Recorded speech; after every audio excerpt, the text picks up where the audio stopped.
Mula po sa Cagayan Valley, ito po yung iyong pinusuan long range locator triple antenna na ginagamit po pang ibabaw ng lupa, pang long distance, kung gaano po kalalim nakabaon. Yun po yung kakayanan na kaya rin po ilocate ng ating triple antenna. Yung pinusuan ng ating kapatids mula po sa Cagayan Valley.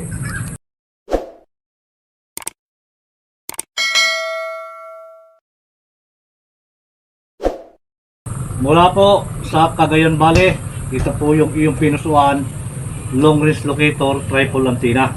Ito po ay bala-bala at kung ano pa rin po yung ating ibabala, yun po yung ilulocate ng ating pong triple antenna. So mga kababayan, mga katids, ito po ay isang long range locator triple antenna na ginagamit po pang ibabaw ng lupa, pang long distance.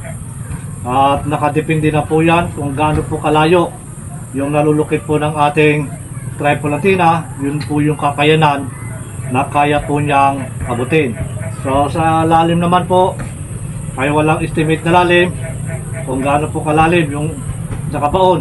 Yun po yung kakayanan na kaya rin po ilocate ng ating triple antenna. So mga kababayan, mga katiits, muli pa rin niyo po ako samahan demo ng pinusuan ng ating katiits. So ito pa rin mga kababayan, mga katiits, ito po ay bala-bala at sa paghila pa rin po natin ng ating antenna, muti-iti lamang po yan, mahabain at kailangan po yan ay tuwid.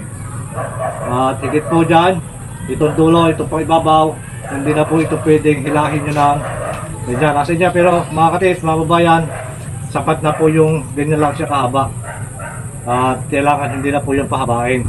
So huwag nyo pa rin po kakalimutan yung pagpahid po ng dulo ng antenna. Yan po ay malaki ang may tutulong, lalo na kung paiba-iba po tayo ng site o area po na ating pinupuntahan. So ito pa rin mga katiks, mga kabayan, meron pa rin po ako dito pambala. Dito po yung gold 24 carats. At meron din po akong ilulukit dito. Dito po yung bracelet na 18 carats. Yan. So ito po katiks yung kagandahan na kapag ka-locator mo ay bala-bala. So nakadepende na po yan kung ano po yung gusto mong hanapin. Yun po yung ibabala.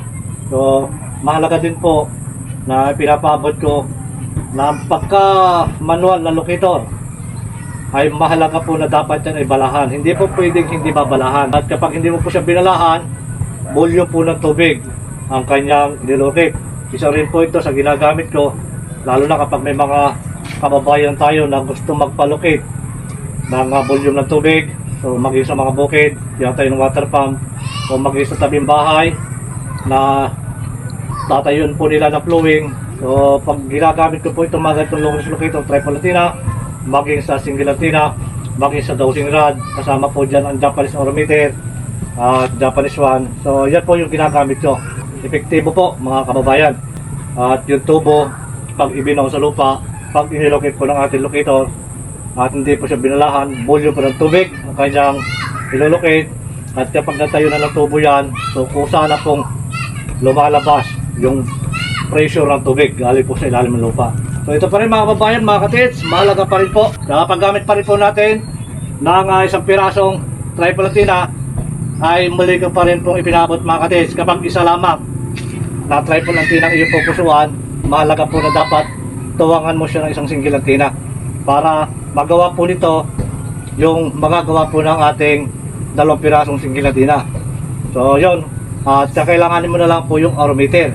So mga kababayan, napakaganda po dyan kapag may katuwang ito na isang single antenna at isang orometer. So ito pa rin mga katiks, mga kababayan, napagtaas pa rin po natin, dapat focus na po yung kaisipan natin doon sa ating hinahanap kung saan may lumalabas yung oro ng gold, at bubuo po tayo ng magnetic yung ground natin dahil tayo po yung naka-ground patungo sa ating pong hinahanap. So pagtaas pa rin po niya mga katiks, mga kababayan, kailangan sanayin niyo po yung inyong sarili, yung kamay sa pagtaas. Kapag itinaas po yan, ay hahayaan nyo na po na hihilahin ng aura ng gold. Tamang taas, may konting higpit, dinadama, ipinipil yung paghawak po ng ating locator. So ganyan po yan, isa sa puso. At higit po dyan mga katiks, mga kababayan, kailangan hindi po naglalayag yung ating kaisipan. Press na press po yan mga katits. Ito pa rin mga katits, mga kababayan, magtinas po yan, pagmamasdan nyo po mga katits, yan, segundo lang po yan. Kapag ginamit po natin yan, doon agad po siya natuturo sa ating pong target. So ganyan po yung mga katits, mga kababayan.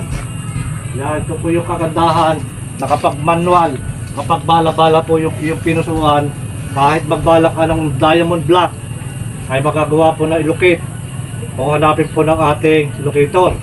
Dahil ang mga diamond black o diamond at maliliit na bahagi po ng gold bar, so yan po ay nakalagay sa loob ng bato, nakalagay po yan sa isang jar o sa isang gusi o sa isang drum. Yan po yun inilalagay. May isang lalagyan po talaga yan, na kapag yung lalagyan na yon ay may buo po yan, hindi po basag, meron po tayo pambala diyan. Yun po yung mailulukit ng atin pong bala para sa mga sucker deposit o nakaubaon man niya sa lupa, ay kaya pong hanapin ng atin pong locator na gamit po ang bala. So lahat po ng bagay na gusto po natin hanapin mga kababayan, mga katits, ay mayroong katapat na bala. Ito pa rin mga kababayan, ya, pagtasa pa rin po yan, hinihila na po ng aura ng gold. Ganyan po yan. So doon pa rin po siya tuturo. So kahit po malayo yung pagkakabaon na yan, o abutin niya ng 5 kilometro hanggang 10 kilometro o higit pa, basta doon lang po yan na lumalabas yung aura ng gold, sigurado po yan na ituturo po ng ating locator. Pa rin yan, ito pa rin yan. Ito pa rin mga katis, mga kabayan, wala sa baba, taas, pundo. At hihintayin na po natin, ngayon po ng araw ng gold. Ito pong ating locator. Yan, ito pa rin. Ito pa rin po yung mga katis, mga babaya, pag tinaas, baba, pundo, tungo na konti, at yan na po yan magtuturo. Ito pong ating, mabilis po yung mga katis. Wala pa lang po sa baba, sumasagap na po yung prerequisite. Pagtaas niyan, pagpundo niyan, hihilahin na po yung araw ng gold. Huwag mo lang po siyang kukontrahin. So, ganyan po yung paggamit natin. Huwag mo lang siyang kukontrahin. At kapag hindi mo kinontra, ay hihilahin na po ng aura ng gold dyan. Kasi pag kinontra mo yan, maging doon po sa mga debate repeated, ay ganyan din po yung mangyayari. Hindi po siya magtuturo dahil kinukontra mo siya. So kaya mula po siyang gumalaw. So rin mga kates, mga kababayan, yan. At muli po yung aking tatapatan.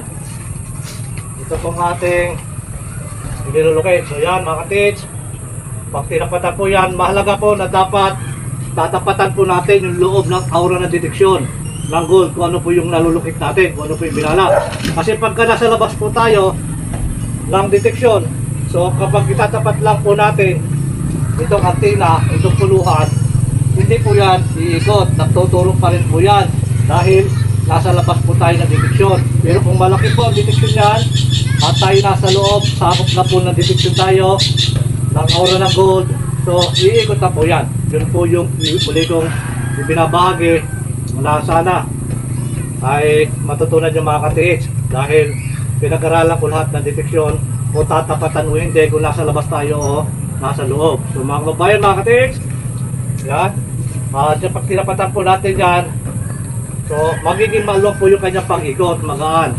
Yan, ito po yung ating triple-antenna na bumubuli po siya ng signal, lalo na kapag kabuo na po natin yung magnetic field, yung ground natin.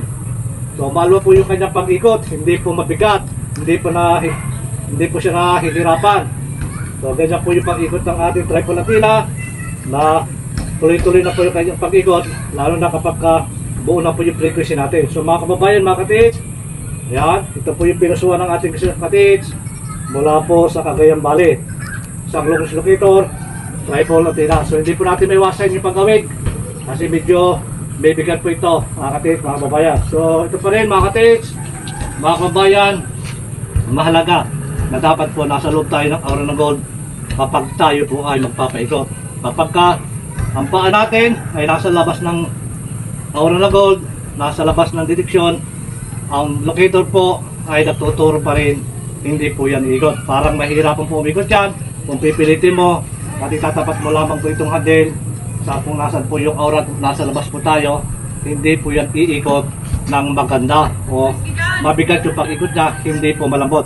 So muli po mga kababayan, mga katits, sa ating po mga katits, mula po sa probinsya ng Bohol, si Mark Jonah Espra, shoutout po sa inyo lahat.